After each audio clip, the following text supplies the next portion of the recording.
Hello everyone, मैं पूर्वा सिंघई। स्वागत है आप सभी का टेस्टपुर में। और आज हम लेकर आए हैं आपको एमपीजीके में नर्मदापुरम होशंगाबाद संभाग पर आधारित 20 महत्वपूर्ण क्वेश्चन। ठीक है, चलिए शुरू करते हैं। क्वेश्चन नंबर 1, प्रदेश का एकमात्र कॉफी उत्पादक स्थान है। ठीक है, तो मध्य प्रदेश में सिर्फ एक जगह कॉफी का उत्पादन होता है, वो कौन सा है? नंबर 1 ऑप्शन ए है Kukru, option B Pawarkheda, option C Balaghat और ऑप्शन डी है हंडिया। तो आपको बताना है कि प्रदेश का एकमात्र कॉफी उत्पादक स्थान कौन सा है। ठीक है, एक बार फिर से ऑप्शन पढ़ लेंगे। Option A Kukru, option B Pawarkheda, option C Balaghat और ऑप्शन डी है हंडिया। तो बताना है कि कहाँ पर कॉफी उत्पादित की जाती है। ठीक है, चलिए, तो इसका आंसर क्या होगा? Option A Kukru. ठीक है, चलिए, तो कुकरू के बारे में कुछ और जानकारी यहाँ पर दी गई है। जैसा कि आजकल क्वेश्चंस आ रहे हैं, पैटर्न है ऐसा कि पूछा जाता है बहुत डीप में जाके क्वेश्चंस को, तो थोड़ा सा देख लेते हैं कि और क्या क्या यहाँ पर कुकरू में फेमस है। तो कुकरू क्या है? बैतूल जिला सतपुड़ा की सुरम्य वादियों में बसा हुआ है। कुकरू बैतूल जिले की सबसे ऊंची चोटी है। जिला मुख्यालय से लगभग 92 किलोमीटर के दूरी पर स्थित है। इस क्षेत्र में कोरकू जनजाति, ठीक है, ये बहुत अच्छे से याद रखना कि कोरकू जनजाति मतलब पूछा जाएगा कि कहाँ पर निवास करती है, तो कुकरू में भी निवास करती है। तो कोरकू जनजाति निवास करती है, इस कारण ही इस क्षेत्र को कुकरू नाम दिया गया। मध्य प्रदेश में जो स्थान पचमढ़ी का है, ठीक वही स्थान बैतूल जिले में कुकरू का है। इसकी समुद्र तल से ऊंचाई 1137 मीटर है। यहाँ से उगते हुए सूर्य को देखना और सूर्यास्त होते सूर्य को देखना बड़ा ही मनोरम लगता है। कुकरू कॉफी के बागवान के लिए भी प्रसिद्ध है। यह प्राकृतिक स्थल चारों तरफ से घने जंगलों से आच्छादित है। ठीक है, चलिए, तो कुकरू का नाम क्यों पड़ा कुकरू? तो यहाँ पर कौन सी जनजाति निवास करती है? कोरकू। चलिए, नेक्स्ट क्वेश्चन, बैतूल स्थित बालाजी मंदिर का निर्माण किसके द्वारा कराया गया था? ठीक है, फिर से एक बार क्वेश्चन पढ़ लीजिए। बैतूल स्थित बालाजी मंदिर का निर्माण किसके द्वारा कराया गया था? Option A Shyam Verma, option B Yashovarman, option C Dhangdev और ऑप्शन डी राजा भोज। तो आपको बताना है कि बैतूल में जो अपना बालाजी मंदिर है उसका निर्माण किसने कराया था।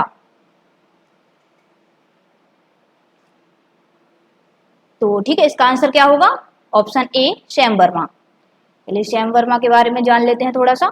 बालाजीपुरम भगवान बालाजी के विशाल मंदिर के लिए प्रसिद्ध है। यह स्थान बैतूल बाजार नगर पंचायत के अंतर्गत आता है। इसमें भगवान राम के जीवन से जुड़ी विभिन्न घटनाओं को प्रदर्शित किया गया है। मूर्तियां इस तरह बनाई जाती हैं कि मानो उन्हें बोलना हो, मतलब जीवंत टाइप की मूर्तियां बनाई जाती हैं। इसके अलावा यहाँ वैष्णव देवी का मंदिर भी है। वहां से जाने के लिए आपको गुफा केंद्रों से गुजरना पड़ता है। मतलब आप जब यहाँ इस मंदिरों में जाते हैं तो गुफा केंद्रों से होकर गुजरना पड़ता है। कृत्रिम झरना भी बहुत सुंदर है। कृत्रिम मंदाकिनी नदी भी बनाई गई है। ये बहुत लग रहा है कि पूछा जा सकता है कि कृत्रिम मंदाकिनी कहाँ पर बनाई गई है? कहाँ बनाई गई है? अपना बालाजीपुरम में जो मंदिर है वहां पर, मतलब बालाजीपुरम में ही बनाई गई है। आप नव विहार का आनंद भी ले सकते हैं। हर साल बसंत पंचमी पर यहाँ एक बड़ा मेला आयोजित किया जाता है। यह पूरे भारत में 5वें धाम के रूप में अपनी पहचान बना रहा है। ठीक है, तो भारत का जो 5वें धाम से जाना जाता है वो कौन सी जगह है? बालाजीपुरम, जो कि कहाँ पर स्थित है? बैतूल में। ठीक है, चलिए नेक्स्ट क्वेश्चन नंबर 3, ग्राम सलवर्डी की एक विशेषता यह भी है कि यह ग्राम सलवर्डी है, उसकी विशेषता क्या है? कि ऑप्शन ए आधा मध्य प्रदेश व आधा महाराष्ट्र में है, ऑप्शन बी आधा मध्य प्रदेश व आधा गुजरात में है, ऑप्शन सी आधा मध्य प्रदेश व आधा उत्तर प्रदेश में है, ऑप्शन डी आधा मध्य प्रदेश व आधा छत्तीसगढ़ में है। तो अब बैतूल जिले का एक ग्राम है सालवर्डी, कि उसकी विशेषता क्या है हमें बताना है कि यह कौन कौन से दो राज्यों के बीच में स्थित है। तो ऑप्शन ए आधा मध्य प्रदेश व आधा महाराष्ट्र में है, आधा मध्य प्रदेश व आधा गुजरात में है, आधा मध्य प्रदेश और उत्तर प्रदेश में है, और आधा मध्य प्रदेश तथा आधा छत्तीसगढ़ में है। ठीक है, तो इसका आंसर क्या होगा? ऑप्शन ए जो है आधा मध्य प्रदेश और आधा महाराष्ट्र में है। चलिए नेक्स्ट, अच्छा, सालवर्डी के बारे में कुछ और इंफॉर्मेशन दी हुई है, पढ़ लेते हैं। सालवर्डी कैसा एक धार्मिक ग्राम है। सालवर्डी में भगवान शिव की गुफा है। यहाँ पर प्रतिवर्ष शिवरात्रि पर मेला लगता है। सालवर्डी के विषय में यह भी कहा जाता है कि जब भगवान शिव का पीछा भस्मासुर नामक राक्षस कर रहा था, तब शिव जी ने कुछ देर के लिए इस गुफा में शरण ली थी। पहाड़ी चट्टानों पर स्थित पांडव गुफा भी विख्यात है। यहाँ पर अज्ञातवास के समय पांडवों ने अपना बसेरा किया था। और अन्य विशेषताओं के साथ ग्राम सालवर्डी की एक विशेषता यह भी है कि यह आधा मध्य प्रदेश में है और आधा कहाँ पर है, महाराष्ट्र में। चलिए next question. Question number 4, Coca Cola की इकाई किस जिले में लगाई जा रही है? कोका कोला की इकाई लगाई जा रही है मध्य प्रदेश के एक किसी जिले में, तो हमें बताना है। चलिए देखो, बहुत कंफ्यूजन होता है हमें जब ये इस टाइप के क्वेश्चन आते हैं, तो इनको हम क्या कर लेते हैं, थोड़ा सा चीज कनेक्ट कर लेते हैं या कुछ ट्रिक दिमाग में बना लेते हैं, तो क्वेश्चन देखते से ही हमें पता लग जाता है। जैसे कि हम सोच लें कि कोका कोला पीने से हमें क्या होता है, होश आ जाता है। ठीक है, तो कोका कोला की इकाई कहाँ पे लगाई गई है? ऑप्शन डी, होशंगाबाद में, है ना। चलिए नेक्स्ट क्वेश्चन नंबर 5, प्रदेश की ग्रीष्मकालीन राजधानी कही जाती है? बहुत ही आसान सा क्वेश्चन है।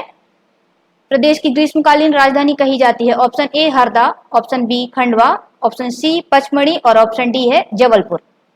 तो कहां पर है प्रदेश की ग्रीष्मकालीन राजधानी?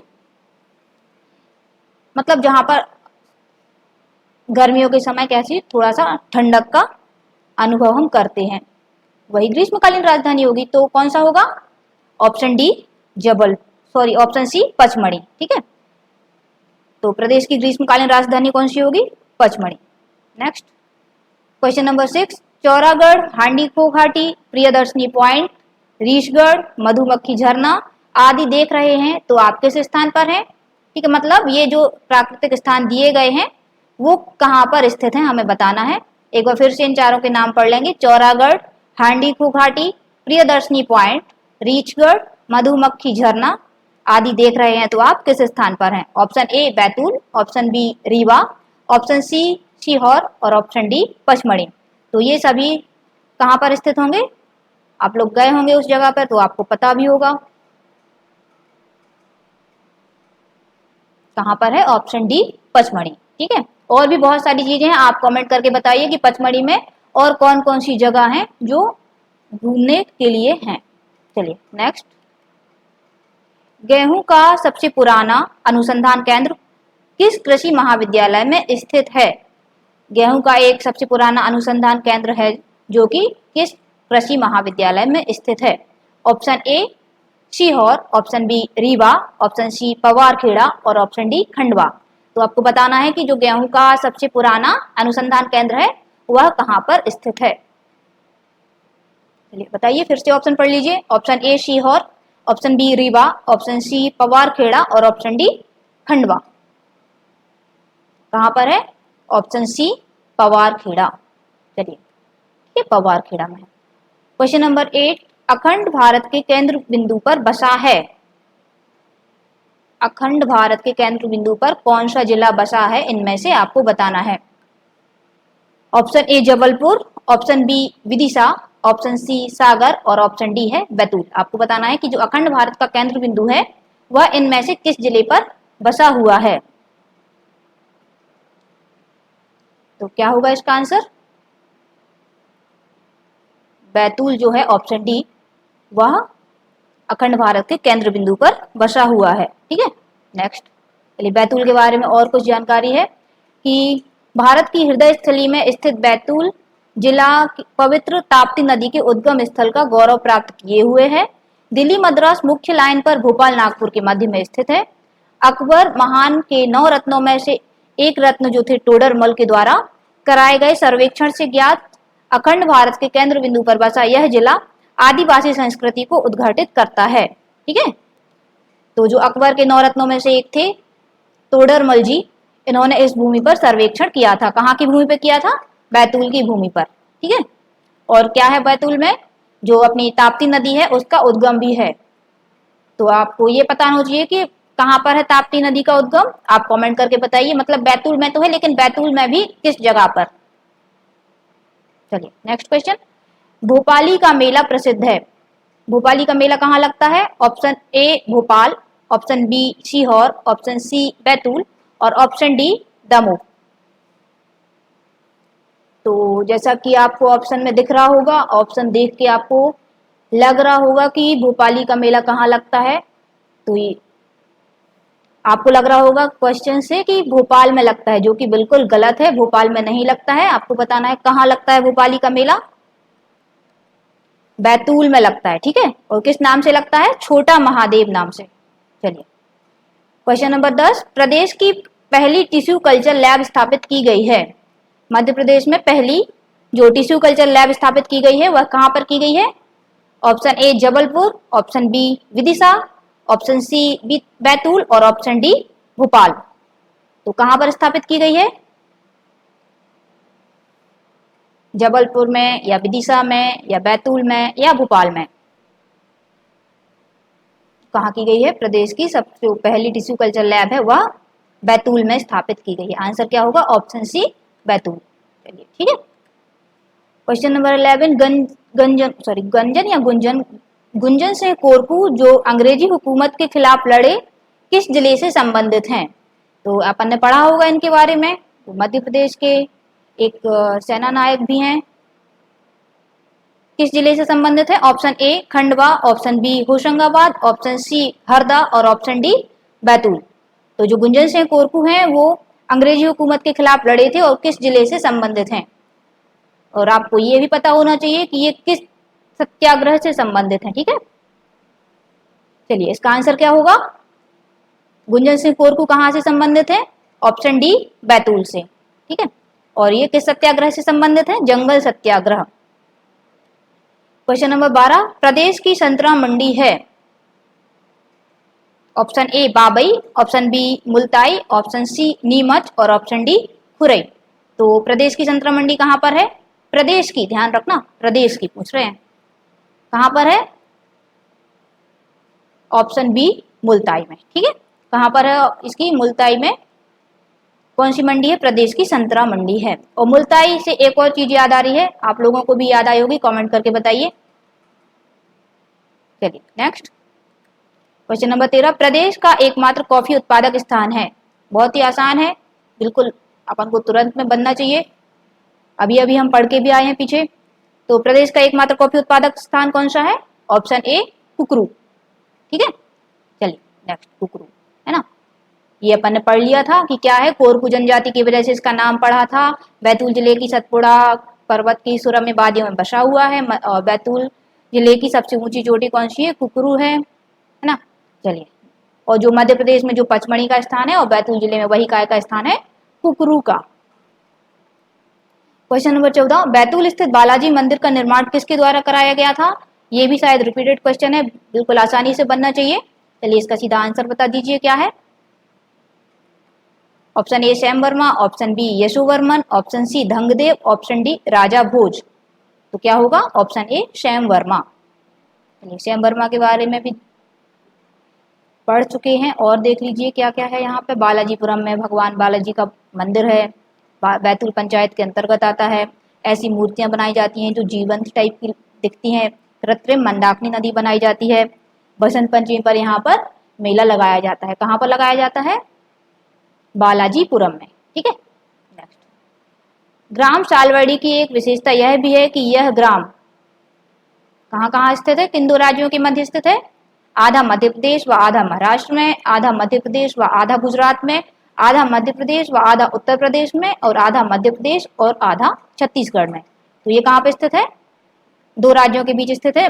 आधा मध्य प्रदेश में है और आधा कहाँ पे है? महाराष्ट्र में, ठीक है। चलिए नेक्स्ट क्वेश्चन नंबर 16, वीवर की गुफाएं या इसको बीवी की गुफाएं भी कहते हैं, यह कहाँ स्थित हैं? वीवर की गुफाएं कहाँ स्थित हैं? Option A Betul, option B Harda, option C Sidhi और ऑप्शन डी रायसेन। तो वीवर की गुफाएं कहाँ पर स्थित हैं? वीवर की गुफाएं कहाँ स्थित हैं? तो क्या होगा इसका आंसर?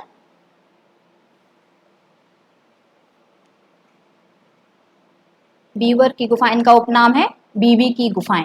कहाँ पर स्थित है? ऑप्शन बी हरदा, हरदा में स्थित है, ठीक है। चलिए नेक्स्ट, आदिवासी दिवस पर आदि रंग जनजातीय महोत्सव मनाया जाता है। कहाँ पर मनाया जाता है हमें बताना है। Option A Khandwa, option B Hoshangabad, option C Harda और ऑप्शन डी बैतूल। तो हमें बताना है कि कहाँ मनाया जाता है आदि रंग जनजातीय महोत्सव। कब मनाया जाता है? और आदिवासी दिवस पर। और आदिवासी दिवस कब मनाया जाता है ये भी आप कमेंट करके बताइए। तो कहाँ मनाया जाता है आदिवासी महोत्सव? फिर से पढ़ लीजिए। Option A Khandwa, option B Hoshangabad, option C Harda और ऑप्शन डी बैतूल। तो कहाँ पे बनाया जाता है? बैतूल में बनाया जाता है। क्वेश्चन नंबर 18, हरदा में नगर पालिका की स्थापना कब की गई थी? तो option A 1867, option B 1913, option C 1947 और ऑप्शन डी 1956। तो बताइए कि हरदा में नगर पालिका की स्थापना कब की गई थी? Option A 1867, option B 1913, option C 1947 और ऑप्शन डी 1956। तो हरदा में नगर पालिका की स्थापना कब की गई थी? 1867 में, 18 मई 1867 में यहाँ पर स्थापना की गई थी। ऑप्शन ए सही आंसर होगा। ठीक है, और थोड़ा सा पढ़ लें इसके बारे में। 18 मई 1867 को ब्रिटिशों ने हरदा में नगर पालिका की स्थापना की और वर्ष 1920 से गणतंत्र के अनुसार काम किया गया।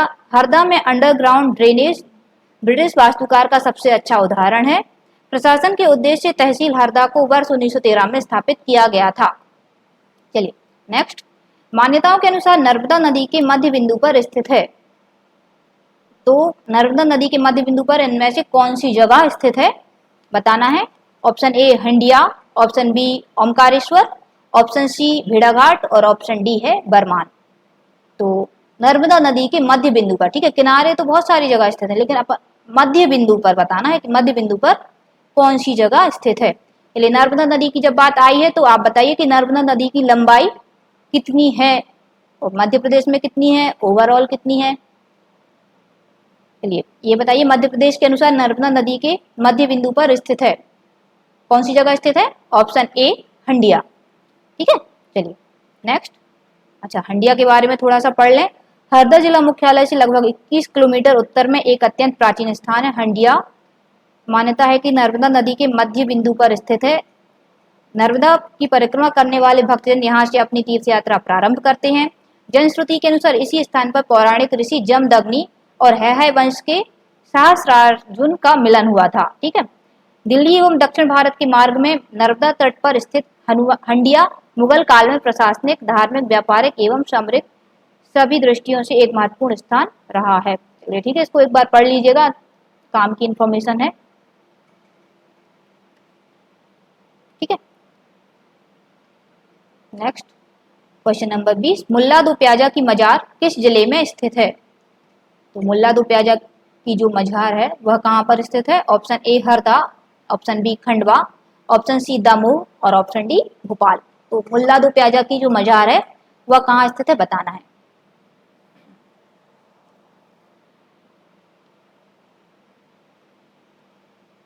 मुल्ला दो प्याजा की मजार कहाँ स्थित है? ऑप्शन ए हरदा में स्थित है। ठीक है, चलिए क्वेश्चन नंबर 21, तेली की सराय इस जिले में स्थित है। तेली की सराय कहाँ स्थित है बताना है। Option A Sagar, option B Sidhi, option C Satna और ऑप्शन डी हरदा। तो तेली की सराय कहाँ पर स्थित है? पहली बात आपको सराय शब्द का मतलब पता होना चाहिए कि सराय होता क्या है। तो सराय मतलब यात्रियों को रुकने के लिए एक रास्तों के किनारे पे बनाया जाता है जहाँ पर वो बैठ सकते हैं, आराम कर सकते हैं, उसे सराय कहते हैं। तो तेली की सराय कहाँ स्थित है? Option D Harda. ठीक है, हरदा में स्थित है। तेली की सराय हरदा का मुख्य ऐतिहासिक पर्यटन है। तेली की सराय हरदा जिले के हंडिया तहसील से 2 किलोमीटर की दूरी पर दो पहाड़ियों के बीच मौजूद है, जिसे यहाँ के लोग पीर बाबा की पहाड़ी के नाम से भी जानते हैं। इसका निर्माण 16वीं शताब्दी में एक तेली बैंक द्वारा अपने ग्राहकों के ठहरने के लिए किया गया था। ठीक है, तो तेली की सराय कहाँ पर स्थित है? हरदा जिले में। नेक्स्ट क्वेश्चन है, महाभारत काल चक्रव्यूह चरुआ गांव किस जिले में प्रसिद्ध है? महाभारत काल चक्रव्यूह चरुआ गांव किस जिले में स्थित है? Option A Betul, option B Panna, option C Satna और ऑप्शन डी हरदा। तो आप बताइए कि कहां पर स्थित है ये? कहाँ स्थित है? हरदा में। ठीक है, चरुआ के बारे में चरुआ दिल्ली से बरहानपुर के बीच पुराने राजमार्ग पर स्थित होने के कारण व्यापारिक सामरिक दृष्टि से महत्वपूर्ण स्थान था। इतिहासकारों के अनुसार चार बावड़ी में उपलब्ध मौढ़ी लिपि के एक शिलालेख से यह स्पष्ट होता है कि यह गांव पहले चांद रवा के नाम से विख्यात था। ठीक है, और कालांतर में जिसे चरुआ नाम से जाना जाता। मतलब अगर पूछा जा सकता है कि चरुआ गांव का प्राचीन नाम क्या था, तो चार नवा। चरुआ के निकट ग्राम हरिपुरा माल में 10वीं-11वीं शताब्दी में निर्मित गुप्तेश्वर महादेव मंदिर निमाड़ एवं भुआड़ा अंचल की बड़ी आस्था का केंद्र है। ठीक है, चलिए आज के लिए इतना ही। Thank you.